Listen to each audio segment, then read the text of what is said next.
La cheminée du Père Noël.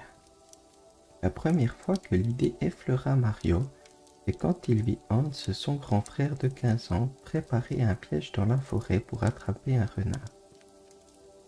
Après avoir enfoncé une longue perche dans le sol, Hans posa un filet par terre, puis il expliqua à Mario que quand le renard marcherait sur le levier, la perche se relèverait, le filet se refermerait et le renard serait attrapé vivant. Le grand frère de Mario avait très envie d'apprivoiser un renard. Mario, qui allait sur ses 8 ans, avait été très impressionné, surtout quand le piège avait réellement fonctionné.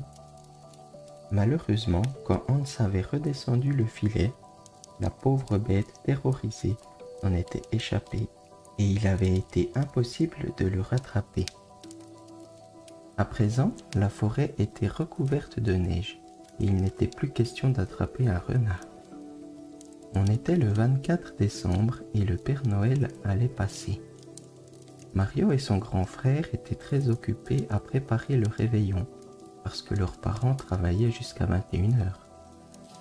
Ce fut pendant qu'il étalait sa pâte pour faire un gâteau roulé que l'idée lui revint.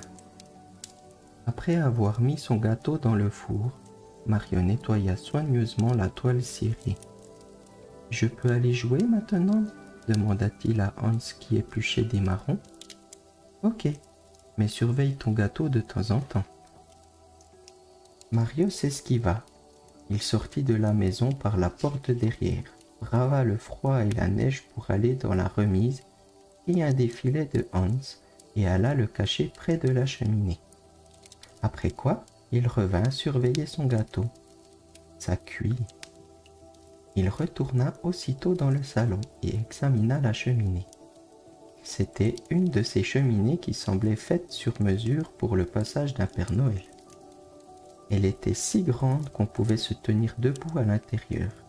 Les 2 poutres qui la traversaient en profondeur servaient jadis à suspendre les saucisses pour les faire fumer. Il y avait encore les clous. 5 minutes plus tard, le filet était attaché. Ce soir-là, le cœur de Mario battit encore plus fort que d'habitude. La dinde était délicieuse, le gâteau roulé fut un succès et toute la famille chanta comme d'habitude. Douce nuit, sainte nuit, avant que l'on envoie Mario au lit. Mario avait entendu parler de mettre des allumettes dans ses yeux pour les garder ouverts, mais il était tellement excité qu'il n'en eut même pas besoin. Vers 1h du matin, quand toute la maisonnée fut endormie, il descendit l'escalier à pas de loup et alla se dissimuler près du sapin. Et il commença à attendre. La pendule sonna 2 heures, puis 3 heures. Des pensées désagréables commencèrent à le tourmenter. Le Père Noël avait peut-être deviné qu'un piège l'attendait et il ne viendrait pas.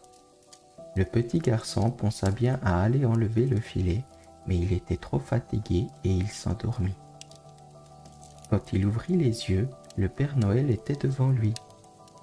Le premier sentiment de Mario fut un immense soulagement. Le Père Noël n'était pas prêt au piège. Puis, le soulagement de Mario fit place à l'étonnement. Mais comment s'était-il délivré? Depuis plus de 2000 ans que je distribue des jouets, on ne m'avait encore jamais fait ce coup-là, s'écrie le Père Noël d'une bonne voix bourrue. Je suis désolé, Père Noël, dit Mario.